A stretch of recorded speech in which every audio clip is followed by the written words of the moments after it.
Hello everyone. Now come to the chapter number 4 which is globalization.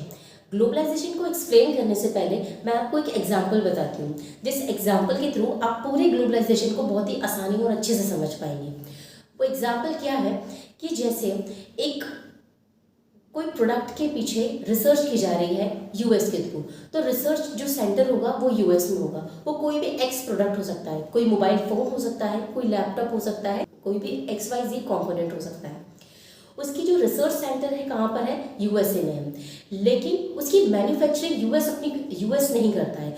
US क्या करता है? उसकी मैन्युफैक्चरिंग के लिए वो चाइना को अप्रोच करता है, और वो जो चीज़ें हैं वो कहाँ पर मैन्युफैक्चरिंग होती हैं? चाइना में होती हैं।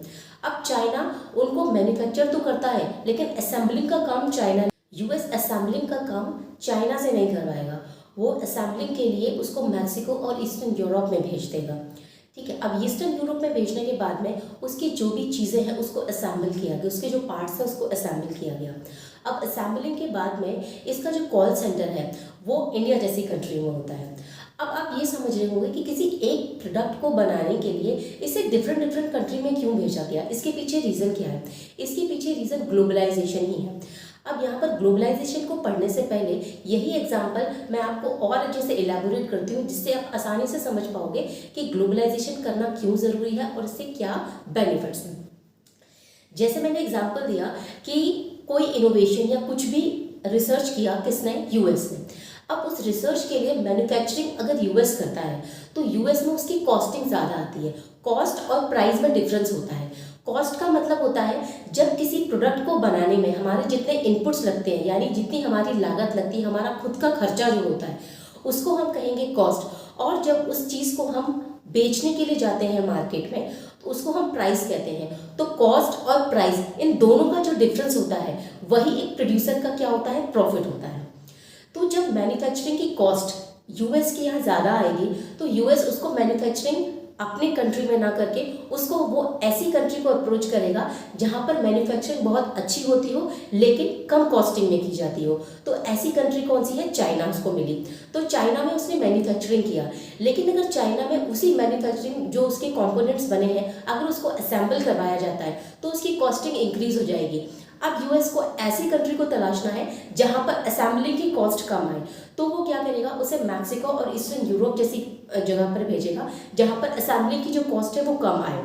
अब यहाँ पर क्योंकि अगर आपका कोई भी प्रोडक्ट है तो उसमें प्रॉब्लम्स आती है। आप देखते हो कि हमारे पास कंट्री में कितने सारे बीपीओज हैं, कॉल सेंटर्स हैं। तो ऐसी कंट्री को सर्च करना पड़ेगा जहाँ पर आईटी इंडस्ट्रीज हो और जहाँ पर स्किलफुल लेबर हो, साथ ही साथ में जहाँ पर इंग्लिश स्पोकन अच्छी हो, अदर लैंग्वेजेस की नॉलेज हो।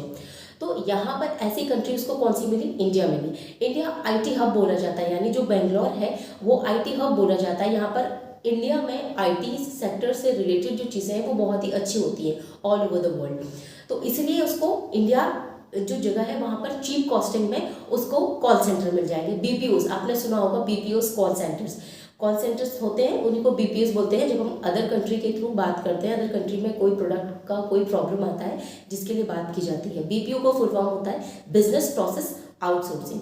तो इस तरीके से काम होता है। ये हर उस कंट्री में भेजा गया जहाँ पर उसकी कॉस्टिंग कम आती थी। अगर यूएस खुद ही मैन्युफैक्चरिंग करता, खुद ही असेंबलिंग करता और खुद ही अपने यहाँ पर कॉल सेंटर करता तो उस प्रोडक्ट को बनाने में उसकी कॉस्टिंग बहुत हाई हो जाती। और जब कॉस्टिंग हाई हो जाएगी तो उसका प्राइस उसे थोड़ा ज़्यादा रखना पड़ेगा ताकि उसका मार्जिन उसको मिले, उसका प्रॉफिट उसे अर्न हो। लेकिन मार्केट में सब कोई, ज़्यादातर जो लोग हैं वे एवरेज लोग हैं, तो वो सोचते हैं कि सस्ती से सस्ती चीज़ उन्हें मार्केट से मिले और उसका क्वालिटी अच्छे से अच्छा हो। तो ऐसा करने के लिए उन्हें कॉस्टिंग कम करनी होगी। कॉस्टिंग कम करने के लिए उन्हें ऐसे मार्केट या ऐसी जगह को अप्रोच करना होगा जहाँ पर उसकी कॉस्टिंग कम आए। इसलिए पूरा सिनेरियो चलता है। यहाँ पर आपका क्या है? प्रोडक्शन अक्रॉस कंट्रीज, किस तरीके से अलग अलग कंट्रीज में प्रोडक्शन होता है। Way of controlling production in other countries except influence. पहले इन्फ्लुएंस यानी कोई इनोवेशन या किसी वजह से उनको एक इन्फ्लुएंस मिलेगा कि उन्हें ये काम क्यों करना है। उसके बाद में प्लेस ऑर्डर्स। अब वो ऑर्डर देंगे कि किस हिसाब से कहाँ पर किस जगह पर कितना इसका प्रोडक्शन किया जाना है। Set up production jointly. अब इसका प्रोडक्शन जॉइंटली यानी अदर कंट्रीज में होगा। जैसे मैंने बताया, अभी आपको ये एग्जांपल के थ्रू भी बताऊंगी कि मैन्युफैक्चरिंग आपकी चाइना में होती है, फिर मैक्सिको में जाता है असेंबलिंग के लिए, उसके बाद में सर्विस सेंटर उसको इंडिया में मिल जाता है। Use local companies for supplies. अब उसके बाद में जो उसकी लोकल कंपनीज होगी वो सप्लाई के लिए उसको चुनेगा। बाय लोकल कंपनीज, और जो भी वहाँ की लोकल कंपनीज होगी जो उनको वो क्या कर लेगा, खरीद लेगा। अब यहाँ एक एग्जांपल के थ्रू आप देखो, जैसे R&D कहाँ किया, यूएस में किया। अभी जो मैंने एग्जांपल बताया है। मैन्युफैक्चरिंग कहाँ की गई, चाइना में की गई। उसके बाद असेंबलिंग का काम मैक्सिको और ईस्टर्न यूरोप में हुआ, और वहीं पर जो सर्विस सेंटर है वो कहाँ, इंडिया जैसी कंट्री में मिला। क्यों, क्योंकि इंडिया में स्किलफुल लेबर है, और क्योंकि IT इंडस्ट्रीज यहाँ पर काफ़ी अच्छी हैं इंडिया में, तो उसे मिल जाता है। और यहाँ पर जो अदर लैंग्वेजेस है लोगों को पता है, इंग्लिश स्पीकर्स जो है यहाँ पर अच्छे मिल जाते हैं, कम कॉस्टिंग में मिल जाते हैं। तो इंडिया को अप्रोच किया गया किसके लिए, BPOs के लिए। तो आज BPO जो है वो एक बहुत बड़ा एम्प्लॉयमेंट का जरिया है इंडिया जैसी कंट्री में। तो इस तरीके से जो प्रोडक्शन है वो ऑल ओवर द कंट्री होता है, और इसमें कई सारे नेशन इन्वॉल्व होते हैं, और इसी को मल्टीनेशनल कंपनी का नाम दे दिया जाता है। मल्टीनेशन का मतलब यहाँ बहुत सारे नेशन इन्वॉल्व होते हैं किसी काम को करने में, और जो कंट्रोलिंग होती है वो किसी एक नेशन की ना होकर बहुत सारे नेशंस इनमें इन्वॉल्व होती हैं, इसलिए मल्टीनेशनल कंपनीज बोला जाता है इसे। अब जो नेक्स्ट टॉपिक है वो है integration of market bye foreign trade. अब इंटीग्रेशन का क्या मतलब, यानी एक कंट्री का मार्केट जो है, यानी डोमेस्टिक का जो मार्केट है उसको फॉरेन मार्केट से अगर कनेक्ट किया जाता है। और इंटीग्रेशन का मतलब से यानी एक कंट्री बी कंट्री से नहीं करती, एक कंट्री बी कंट्री से, C, D, E जितनी भी कंट्री से सबके साथ अपने कनेक्शन क्या करती है, बैठाती है। इसी को इंटीग्रेशन कहते हैं। अब इंटीग्रेशन का क्या बेनिफिट होता है ग्लोबलाइजेशन में, अट्रैक्ट ट्रेडिंग इंटरेस्ट। ऐसे ट्रेडिंग इंटरेस्ट बढ़ता है, यानी कि जो व्यापार करते हैं लोग, बिजनेस करते हैं, उसका एक इंटरेस्ट जनरेट होता है। क्यों, क्योंकि सामने वाला भी अगर काम कर रहा है तो एक हमें इंटरेस्ट क्रिएट हो जाता है। दूसरा क्या है, exchange of goods across different countries.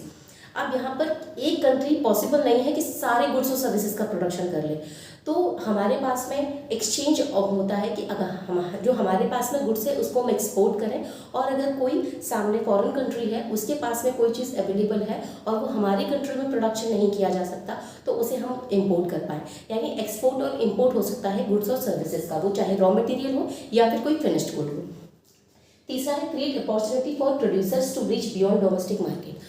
अब यहाँ पर प्रोड्यूसर्स के लिए अपॉर्चुनिटी बढ़ जाती है। कैसे, क्योंकि अब तक वो प्रोडक्शन पहले कैसे कर रहे थे, प्रोडक्शन पहले किया जा रहा था अपने टेरिटरी के अंदर ही, और वहीं उसे बेचा जा रहा था। अब प्रोड्यूसर्स के बाद में अब प्रोड्यूसर्स के पास में ये अपॉर्चुनिटी आ जाती है, क्योंकि जब वो डोमेस्टिक मार्केट से फॉरेन मार्केट की तरफ बढ़ता है तो उसका मार्केट भर जाता है, तो उसके एक्सपोर्ट इंक्रीज होती है। इन शॉर्ट मैं कह सकती हूँ कि उसकी सप्लाई इंक्रीज होती है, यानी वो चीज़ों को ज़्यादा बेच सकता है।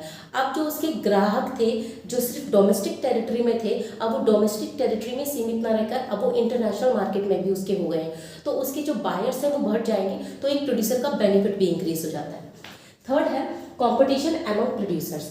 अब क्योंकि यहाँ पर मल्टीपल कंट्रीज प्रोडक्शन कर रही होती है, बहुत सारे प्रोड्यूसर्स इकट्ठे हो जाते हैं, तो कंपटीशन जनरेट होता है, और कंपटीशन ज़्यादा होने की वजह से बेनिफिट क्या होगा कि जो easy availability of goods and services across the Nations. अब जो बाहर की कंट्रीज़ हैं वो ये ट्राई करेंगी कि वो हमारी कंट्री में आकर जो MNC है वो लगाएं, ठीक है, इन्वेस्टमेंट हमारी कंट्री में करें। इंडिया सोचेगी कि वो किसी फॉरेन कंट्री में जाके इन्वेस्टमेंट करें, तो इससे गुड्स एंड सर्विसेज जो होंगे वो अवेलेबल हो जाएंगे ऑल ओवर द वर्ल्ड, यानी हर जगह पर आपको ईजिली गुड्स और सर्विसेज मिलने लग जाएंगे। फिर इससे फायदा क्या है, expansion of goods for buyers. तो बायर्स के पास में बेनिफिट ये हो जाता है कि उसको गुड्स और सर्विसेज जो है उसकी एक्सपेंशन हो जाएगी, उसको बहुत सारी चॉइसेस उसके पास में होंगी, वो कई सारी चीज़ों को खरीद सकता है, डोमेस्टिकली भी और इंटरनेशनली भी। अब उसके पास में चॉइस है कि उसे कौन सी चीज़ खरीदनी है। फिर है reduction of prices of goods and services because of competition. जब किसी मार्केट में बहुत ज़्यादा प्रोड्यूसर्स हो जाते हैं तो वहाँ पर प्राइस हमेशा कम होगा। मान लीजिए इस मार्कर के लिए जो ये आपके सामने है, इस मार्कर का प्रोडक्शन करने वाले 10 लोग हैं मार्केट में, तो इस मार्कर का जो प्राइस होगा ना वो मिनिमम रखा जाएगा, क्योंकि अगर मैं इसका प्राइस हाई करती हूँ तो आप मेरे से नहीं लेंगे, आप किसी सेकेंड प्रोड्यूसर से ले लेंगे। तो मुझे चाहिए कि अगर मेरे को भी ये चीज़ें बेचनी है तो मुझे भी इसका प्राइस कम करना पड़ जाएगा। तो जब किसी भी चीज़ का जो प्रोड्यूसर होते हैं वो बहुत सारे मार्केट में अगर अवेलेबल होते हैं तो उसका जो प्राइस है वो डिक्रीज कर जाता है। तो ये बेनिफिट होता है जब हम इंटीग्रेट करते हैं फॉरेन मार्केट से। इंटीग्रेशन ऑफ फॉरेन ट्रेड देखने के बाद में अब मैं आपको थोड़ी देर के लिए फ्लैशबैक में ले जाना चाहूँगी। ये बात हम सभी जानते हैं कि इंडिपेंडेंस से पहले, यानी जब ब्रिटिशर्स हम पर रूल कर रहे थे, तो वो हमारे जो रॉ मटेरियल था उसको सस्ते में लेकर जाते थे और वहाँ से उसे फिनिश्ड गुड में कन्वर्ट करके वापस हमारी कंट्री में बेचते थे हाई प्राइसेस में। इस तरीके से डबल एक्सप्लॉयटेशन किया जा रहा था कंट्री का, यानी हमारी जो इंडिया थी वो बहुत ज़्यादा पुअर हो गई थी। तो इंडिपेंडेंस के बाद में इसी डर से गवर्नमेंट ने रेस्ट्रिक्शंस लगा दिए ज़्यादातर, यानी जितने भी गुड्स थे उन पर रेस्ट्रिक्शन लगा दिया गया, कुछ गुड्स को छोड़कर, जैसे कि पेट्रोलियम प्रोडक्ट्स पर और आपकी जो भी टेक्नोलॉजिकल चीज़ है, यानी कि अगर कोई हम मशीनरी या कैपिटल गुड्स को इंपोर्ट कर रहे हैं उन्हें छोड़कर लगभग सारी चीज़ों पर रेस्ट्रिक्शन लगा दिया गया। रेस्ट्रिक्शन से मेरा मतलब है टैक्सेस लगा देना, कि अगर आप किसी बाहर की चीज़ को यानी फॉरेन से कोई चीज़ मंगवाएंगे तो उस पर टैक्स लगेगा।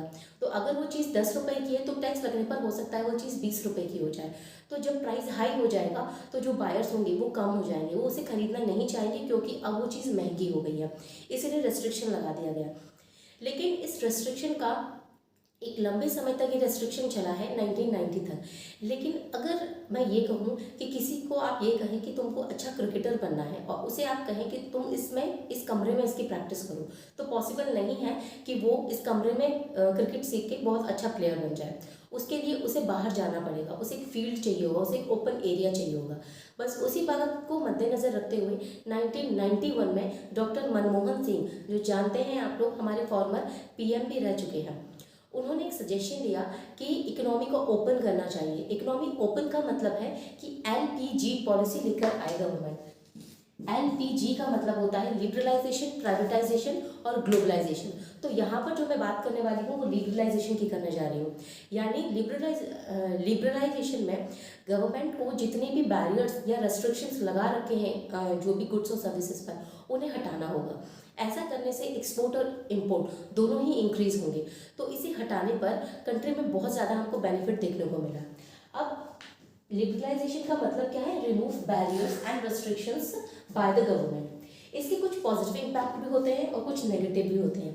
पहले हम देख लेते हैं कि इसका पॉजिटिव इम्पैक्ट कौन सा है। जब लिबरलाइजेशन होता है तो आपको मालूम है कि बाहर के जो देश होते हैं, अब चीज़ें क्योंकि सस्ती हो गई हैं तो हमारे देश में वो इन्वेस्ट करना चाहेंगे।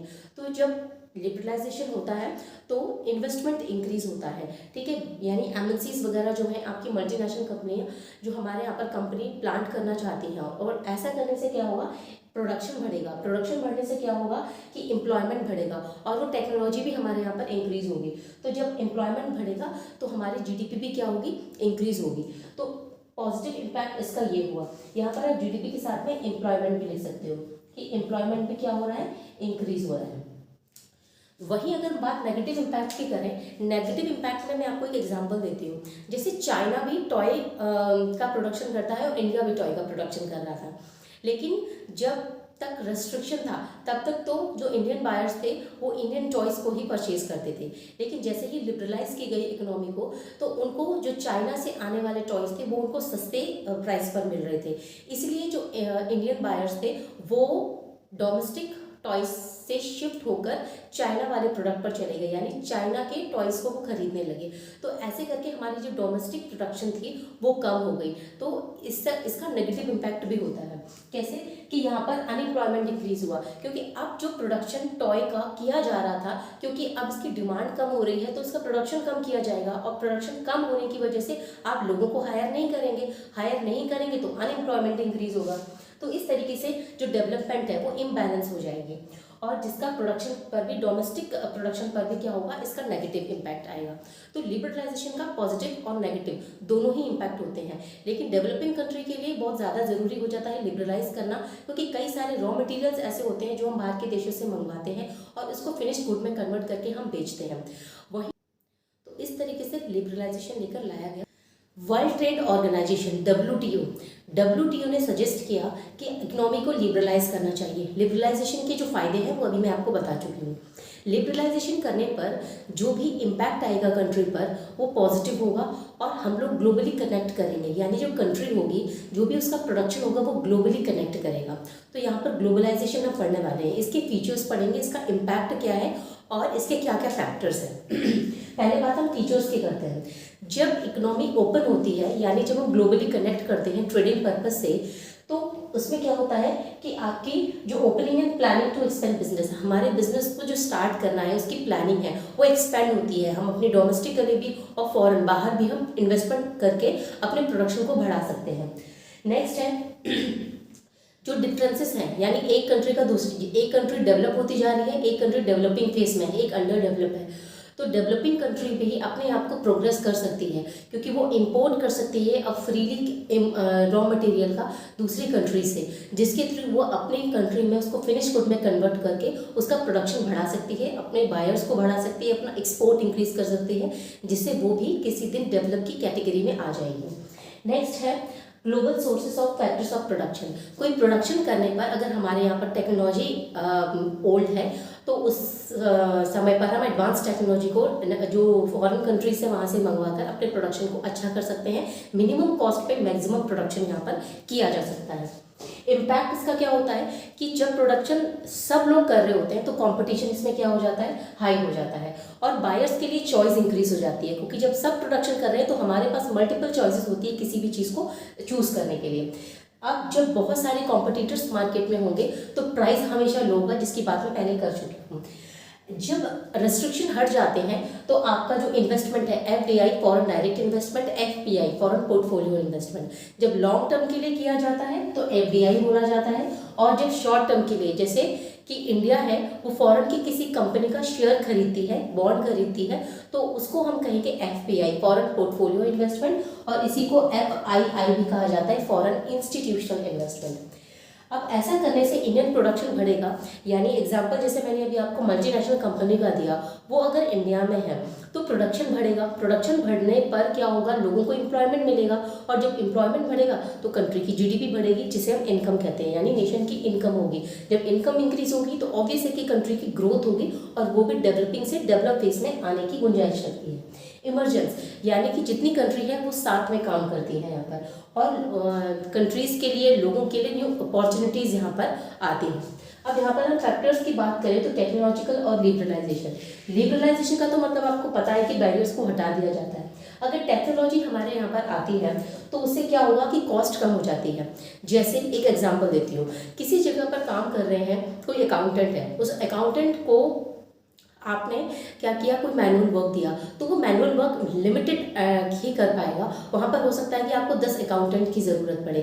वहीं पर अगर आपके पास एक अकाउंटेंट है और आपने उसको एक अगर कंप्यूटर ला कर दे दिया है तो 10 लोगों को रिप्लेस करके वो टेक्नोलॉजी आपकी हेल्प करेगी आपके प्रोडक्शन को बढ़ाने में और आपकी कॉस्ट को रिड्यूस करने में। तो इस तरीके से कॉस्टिंग कम हो जाती है। और जब हम एक्सपोर्ट इंपोर्ट करते हैं तो हार्बर्स जो होते हैं, पोर्ट होते हैं, इसके थ्रू हम करते हैं तो हमारी जो टेक्नोलॉजी है, यानी जो वाटर वे ट्रांसपोर्ट है, वो इंक्रीज होता है, जिससे कॉस्टिंग कम होती है। एयर ट्रांसपोर्ट की कॉस्ट कम हुई है बिकॉज ऑफ द टेक्नोलॉजी। और आपका इजी कम्युनिकेशन, अभी कम्युनिकेशन के बहुत सारे सोर्सेज हैं, जैसे ईमेल हो गया, व्हाट्सएप हो गया, फेसबुक हो गया, इंस्टाग्राम हो गया, कितने सारे सोर्सेज हैं कम्युनिकेशन के, जिसके थ्रू हम कम्युनिकेट कर सकते हैं। बहुत ही कम टाइम पर हम अपनी चीज़ को एक जगह से दूसरी जगह पर ले जा सकते हैं, ठीक है, बात करके, ट्रांसपोर्ट के जरिए, हमारे पास जो भी ट्रांसपोर्टेशन के साधन होते हैं उनके जरिए। तो WTO सजेस्ट करता है कि ट्रेड को फ्री करना चाहिए, लेकिन ट्रेड जो है वो अगर फ्री कर दिया जाएगा तो डेवलपिंग कंट्री से ज़्यादा इसका बेनिफिट डेवलप कंट्रीज ले जाती हैं। इसीलिए निगोसिएशन करके, यानी कि अगर डेवलपिंग कंट्री WTO से बात करके अपने कुछ पर्टिकुलर चीज़ों पर रेस्ट्रिक्शन लगवा देती है तो वहाँ पर उससे थोड़ा सा बचा जा सकता है, क्योंकि ट्रेड का जो बैरियर है वो नुकसान करता है डेवलपिंग कंट्री को, लेकिन अगर ओपन कर दी जाती है इकोनॉमी तो भी इसका जो ज़्यादा नुकसान होगा वो डेवलपिंग कंट्री को ही होगा। तो हर चीज़ की लिमिट में अगर रह के हम करेंगे प्रॉपर मैनेज तरीके से तो इसमें भी आपका बेनिफिट डेवलप कंट्री भी ले सकती है अगर इसे प्रॉपर मैनर में किया। गवर्नमेंट का क्या रोल होता है आपकी फेयर ग्लोबलाइजेशन में?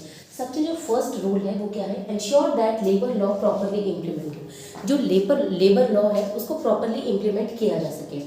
इसके लिए जो स्मॉल प्रोड्यूसर्स हैं उनके परफॉर्मेंस के लिए, यानी उनके प्रोडक्शन पर गवर्नमेंट उनको हेल्प करे ज़्यादा से ज़्यादा उनके प्रोडक्शन पर। Negotiate at WTO for fair rules and concession for developing countries.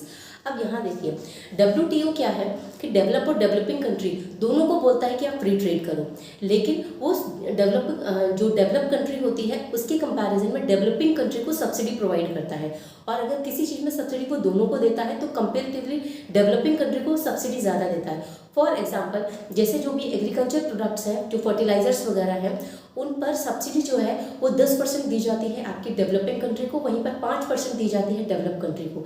इसके पीछे रीज़न ये होता है कि अगर वो डेवलप कंट्री को भी उतना ही देंगे तो मदद हम उसकी ज़्यादा करते हैं जो वीक हो। तो WTO भी बस वही काम करता है कि जो कंट्री वीक है वो उसको ज़्यादा मदद देता है, ताकि प्रोडक्शन प्रोसेस में और ट्रेडिंग के जो एटमॉस्फेयर है, ट्रेडिंग मार्केट है, उसमें सभी कंट्रीज साथ में आ पाए।